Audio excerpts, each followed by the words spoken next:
CPIM സ്ഥാനാർത്ഥി പ്രഖ്യാപനം വെള്ളിയാഴ്ച. CPIM സംസ്ഥാന സെക്രട്ടേറിയറ്റായിരിക്കും സ്ഥാനാർത്ഥിയെ പ്രഖ്യാപിക്കുക. നിലമ്പൂരിൽ പൊതുസ്വതന്ത്രനാണോ പാർട്ടി സ്ഥാനാർത്ഥിയാണോ എന്നിപ്പോൾ പറയാനാകില്ല എന്നാണ് CPIM കേന്ദ്ര കമ്മിറ്റി അംഗം KK ശൈലജ 24നോട് വ്യക്തമാക്കിയത്. വനിതാ സ്ഥാനാർത്ഥിയെ മത്സരിപ്പിക്കുമോ എന്ന കാര്യവും പറയാനാകില്ല. 30-ന് തന്നെ സ്ഥാനാർത്ഥിയെ പ്രഖ്യാപിക്കുമെന്നും KK ശൈലജ. UDF-ന്റെ സ്ഥാനാർത്ഥി എന്ന് അവർ പ്രചാരണമൊക്കെ തുടങ്ങിയിരിക്കുന്നത്. അപ്പോൾ LDF-ന്റെ സ്ഥാനാർത്ഥിയുടെ കാര്യത്തിൽ എന്താ തീരുമാനം? ഒട്ടും വൈകില്ല. 30-ാം തീയതി കൂടി LDF-ന്റെ സ്ഥാനാർത്ഥി അറിയും. അപ്പോൾ LDF യോഗം വിളിച്ചിട്ടാണോ അങ്ങനെ? അതെ, LDF ആണ് തീരുമാനിക്കുക. LDF കമ്മിറ്റി ചേർന്ന് LDF-ന്റെ സ്ഥാനാർത്ഥിയെ തീരുമാനിക്കും. തീരുമാനിച്ച സെക്കൻഡിൽ ഞങ്ങൾ പ്രഖ്യാപിക്കും. ഇവിടെ പാർട്ടി ചിഹ്നത്തിന്റെ സ്ഥാനാർത്ഥിയായിരിക്കും. ഇതെല്ലാം അന്നല്ലേ പറയാൻ സാധിക്കുള്ളൂ. ഞങ്ങൾ ഒറ്റക്കല്ലല്ലോ. LDF കൂട്ടിയായിരുന്നിട്ടൊരു തീരുമാനം എടുത്ത് നല്ല അനുയോജ്യമായിട്ടുള്ള ഒരു സ്ഥാനാർത്ഥിയെ ഇവിടെ പ്രഖ്യാപിക്കും. വനിതാ സ്ഥാനാർത്ഥിയെ പ്രതീക്ഷിക്കാം. ഇതൊന്നും എനിക്കിപ്പോൾ പറയാൻ പറ്റില്ലല്ലോ ആരാ സ്ഥാനാർത്ഥി എന്നുള്ളത്.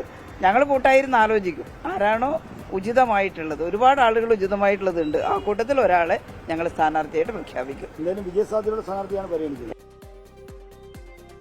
പൊതുസമ്മതൻ എന്ന് നേരത്തെ MV ഗോവിന്ദൻ പറഞ്ഞതാണ്. ശ്രീജിത്ത് ഇപ്പോൾ നിലമ്പൂരിൽ നിന്ന് വിവരങ്ങൾ ചേരുന്നുണ്ട്. ശ്രീജിത്ത്, അപ്പോൾ വെള്ളിയാഴ്ച സ്ഥാനാർത്ഥി പ്രഖ്യാപനം, വിവരങ്ങൾ.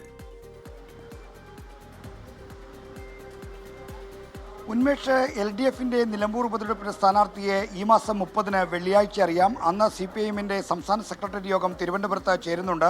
മുഖ്യമന്ത്രി അടക്കമുള്ള പ്രധാന നേതാക്കൾ പങ്കെടുക്കുന്ന ഈ യോഗത്തിൽ LDF-ന്റെ സ്ഥാനാർത്ഥി ആരാണെന്ന കാര്യത്തിലുള്ള തീരുമാനം വരും. പിന്നീട് LDF യോഗത്തിന്റെയും മറ്റും വെറും സാങ്കേതികത്വം മാത്രമാണ്. കാരണം CPIM-ന്റെ മണ്ഡലമാണ് നിലമ്പൂർ. CPIM സ്ഥാനാർത്ഥികൾ മത്സരിക്കുന്ന മണ്ഡലം എന്ന നിലയിൽ സ്ഥാനാർത്ഥികളെ കാര്യത്തിൽ അന്തിമ തീരുമാനം CPIM-ന്റെ തന്നെയാണ്.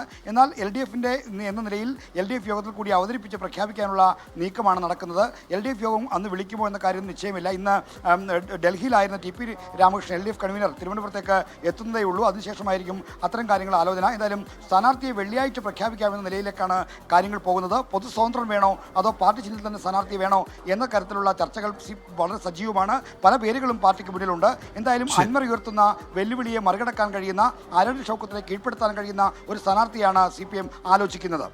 ശ്രീജിത്താണ് നിലമ്പൂരിൽ നിന്ന് വിവരങ്ങൾ നൽകിയത്. LDF സ്ഥാനാർത്ഥി CPIM സ്ഥാനാർത്ഥിയും വെള്ളിയാഴ്ച അതുമായി ബന്ധപ്പെട്ട പ്രഖ്യാപനം ഉണ്ടാകും.